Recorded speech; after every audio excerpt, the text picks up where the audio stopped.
Ma'asyiral muslimin rahimani rahimakumullah. Kaum muslimin, kalian yang telah ridho Allah Subhanahu wa taala sebagai Rabb kalian. Kalian telah ridho Nabi Muhammad sallallahu alaihi wasallam sebagai nabi dan rasul kalian. Dan juga kalian yang telah ridho Al-Qur'an sebagai kitab suci untuk kalian. Ketahuilah, sungguh Allah Subhanahu wa taala telah berfirman di dalam Al-Qur'an yang telah diturunkan kepada Rasulnya yang mulia, yaitu Muhammad sallallahu alaihi wasallam. Ya ayyuhalladzina amanu istajibu lillah, ya ayyuhalladzina amanu istajibu lillahi walir rasuli idza ja'akum lima yuhyikum wa'lamu annallaha yahulu bainal mar'i wa qalbihi wa annahu ilaihi tuhsyarun. Hai orang-orang yang beriman, penuhilah seruan Allah, penuhilah panggilan Allah dan Rasulnya apabila dia menyerumu kepada sesuatu yang akan memberikan kehidupan kepadamu. Dan ketahuilah bahwa sesungguhnya Allah membatasi antara manusia dan hatinya, dan sesungguhnya kepada Allah lah kalian akan dikumpulkan. Ayat ini menjelaskan bahwa panggilan Allah dan Rasulnya jika dipenuhi dengan segera maka akan menimbulkan kehidupan bagi pelakunya. Panggilan Allah dan Rasulnya terbagi menjadi dua.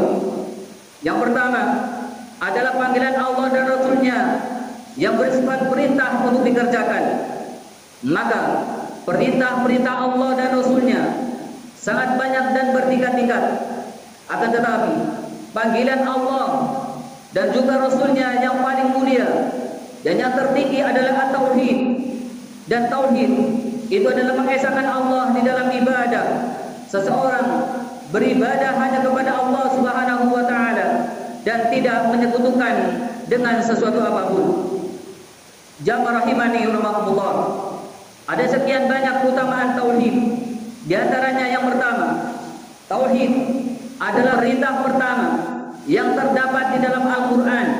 Maka perhatikanlah di dalam surat Al-Fatihah yang merupakan surat pertama di dalam Al-Qur'an, Allah Subhanahu wa taala belum pernah memerintahkan di dalam surat tersebut secara langsung kepada hambanya tentang perintah-perintah.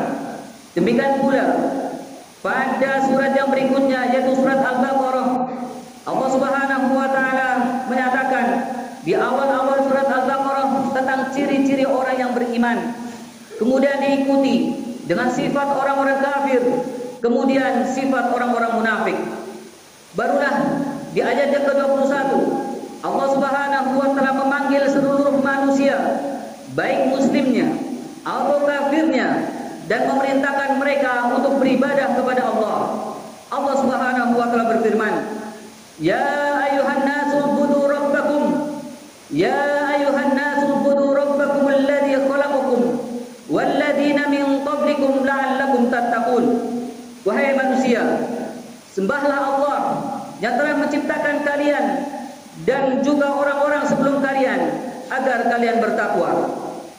Kemudian yang kedua, tauhid itu adalah inti dakwah seluruh para nabi dan para rasul. Allah Subhanahu wa taala berfirman, "Wa laqad ba'atsna fi kulli ummatin rasula an i'budullaha wajtanibut taghut." Dan sungguh kami telah mengutus seorang rasul pada setiap umat untuk menyerukan, sembahlah kalian Allah dan jauhilah tauhid. Ma'asyiral muslimin rahimani rahimakumullah. Ayat tersebut terdapat di dalam surat An-Nahl ayat yang ke-36. Ayat yang secara umum menunjukkan bahwasanya inti dakwah setiap para nabi dan para rasul adalah mendakwahkan kaumnya untuk beribadah kepada Allah dan meninggalkan kesyirikan. Ma'asyiral muslimin rahimani rahimakumullah. Kemudian di dalam Al-Qur'an banyak sekali menyebutkan nama-nama nabi dan juga nama-nama rasul untuk berdakwah kepada kaumnya agar mereka beribadah kepada Allah.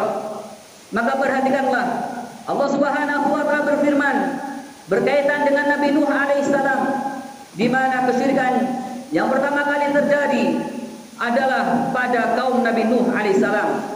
Allah Subhanahu wa taala berfirman, "Wa laqad arsalna Nuhan ila qaumi faqala qala ya qaumi ibudullaha ma lakum min ilahin ghairu.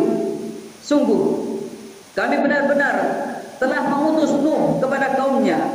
Lalu Nuh berkata, wahai kaumku, sembahlah Allah, tidak ada sesembahan bagi kalian kecuali Dia. Kemudian Allah Subhanahu wa taala juga berfirman kepada nabinya yang mulia, yaitu Nabi Hud alaihissalam, yang Allah utus kepada kaum Ad. Kaum Ad, selain mereka menyekutukan Allah, mereka juga membuat kerusakan yang besar di atas muka bumi. Allah Subhanahu wa taala berfirman, wa ila 'adin akhahum huda qala ya qaumi ibudullaha ma lakum min ilahin ghairu. Dan kepada kaum Ad kami utus Nabi Hud, seraya berkata, wahai kaumku, sembahlah Allah, tidak ada sesembahan bagi kalian selain Dia. Afala tattaqun, mengapa kalian tidak bertakwa? Kemudian Allah Subhanahu wa taala juga berfirman kepada nabinya yang mulia, yaitu Syuaib alaihissalam, untuk memerintahkan kaumnya, yaitu kaum Madian, agar mereka beribadah kepada Allah. Wa ila Madyana akhahum Syuaiba qala ya qaumi ibudullaha ma lakum min ilahin ghairu. Dan kepada kaum Madian kami utus saudara mereka, yaitu Syuaib. Maka Syuaib mengatakan, wahai kaumku, beribadahlah kalian kepada Allah, tidak ada yang berhak untuk disembah kecuali Allah. Dan Allah Subhanahu wa taala juga berfirman memerintahkan nabinya yang mulia, yaitu Nabi Saleh alaihissalam, yang Allah utus kepada kaum Samud. Allah Subhanahu wa taala berfirman, wa ila Thamud akhahum Shalihah qala ya qaumi ibudullaha ma lakum min ilahin ghairu. Dan kepada kaum Samud kami utus saudara mereka, yaitu Nabi Saleh. Kemudian Nabi Saleh mengatakan, wahai kaumku, sembahlah Allah, tidak ada bagi kalian sesembahan selain Dia. Masyarul muslimin rahimani rahimakumullah, sangat banyak sekali ayat-ayat Al-Quran dan juga hadis Nabi SAW yang menunjukkan hal tersebut. Masyarul muslimin rahimani rahimakumullah. Kemudian yang kedua, seruan Allah dan Rasulnya adalah yang bersifat larangan. Larangan Allah dan Rasulnya yang terdapat di dalam Al-Quran ataupun hadis, maka itu sangat banyak sekali. Adapun larangan yang terbesar itu adalah kesyirikan, sebagaimana perintah yang terbesar yaitu at-tauhid.